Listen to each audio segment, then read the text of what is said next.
നൃത്തവും ചിത്രകലയും സംയോജിപ്പിച്ചുള്ള വേറിട്ട കലാരൂപവുമായി ജനശ്രദ്ധയാകർഷിക്കുകയാണ് പയ്യന്നൂർ കണ്ടോത്ത് സ്വദേശി ലീജ ദിനൂപ്. ഒരേ സമയം നൃത്തം ചെയ്തുകൊണ്ട് ചിത്രം വരച്ചാണ് ഈ കലാകാരി വേറിട്ട കാഴ്ചയൊരുക്കുന്നത്. വരനടനം എന്ന തന്റെ വേറിട്ട കലാരൂപം ഇതിനോടകം കേരളത്തിലെ വിവിധ വേദികളിൽ ലീജ അവതരിപ്പിച്ചു കഴിഞ്ഞു.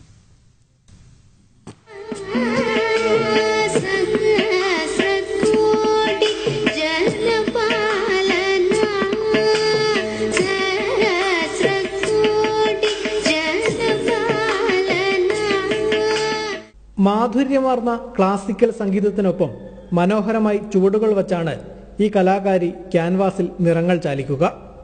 സന്ദർഭമനുസരിച്ച് ദേവതകളും പ്രകൃതി ദൃശ്യങ്ങളുമെല്ലാം തന്നെ ഈ കലാരൂപത്തിൽ വിഷയങ്ങളാകാറുണ്ട്. നൃത്തം ചെയ്യാനും ചിത്രം വരയ്ക്കാനും ജന്മനാ ലഭിച്ച കഴിവുകളെ സമന്വയിപ്പിച്ചാണ് വരനടനം എന്ന വേറിട്ട കലാരൂപം ലീജ ദിനൂപ് വികസിപ്പിച്ചെടുത്തത്. ദൈവാനുഗ്രഹം കൊണ്ട് തന്നെ 2 സിദ്ധികൾ കയ്യിൽ കിട്ടിയിട്ടുണ്ട്. അപ്പോൾ അത് ഒത്തുചേർന്ന ഒരു പുതിയ ആർട്ട് ഫോം ആയിട്ട് എങ്ങനെ ഈ ലോകത്തിൽ അവതരിപ്പിക്കാം, അല്ലാതെ ഒരു ന്യൂ ആർട്ട് ഫോം ആയിട്ട് എങ്ങനെ പ്രസന്റ് ചെയ്യാം എന്നുള്ള ആലോചനയായിരുന്നു. അത് വരനടനം എന്ന ടൈറ്റിൽ കൊണ്ട് തന്നെ എങ്ങനെ നാട്ടിൽ പുതിയൊരു ആർട്ട് ഫോം ആയിട്ട് കൊണ്ടുവരാം എന്നുള്ളതാണ് ഒരു മെയിൻ അംബിഷൻ.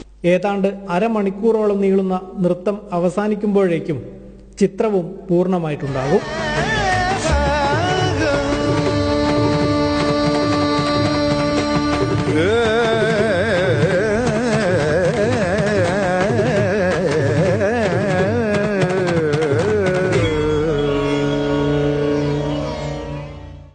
കേരളത്തിലെ വിവിധ ജില്ലകളിലായി 32ഓളം വേദികളിൽ ഇതിനോടകം ഈ കലാകാരി തന്റെ വേറിട്ട നൃത്തം അവതരിപ്പിച്ചു കഴിഞ്ഞു. വരനടനത്തിന് ശാസ്ത്രീയമായ അടിത്തറയുണ്ടാക്കി ഇത് കൂടുതൽ ജനകീയമാക്കാനാണ് ലീജ ദിനൂപ് ലക്ഷ്യമിടുന്നത്. ജനം, കാസർഗോഡ്.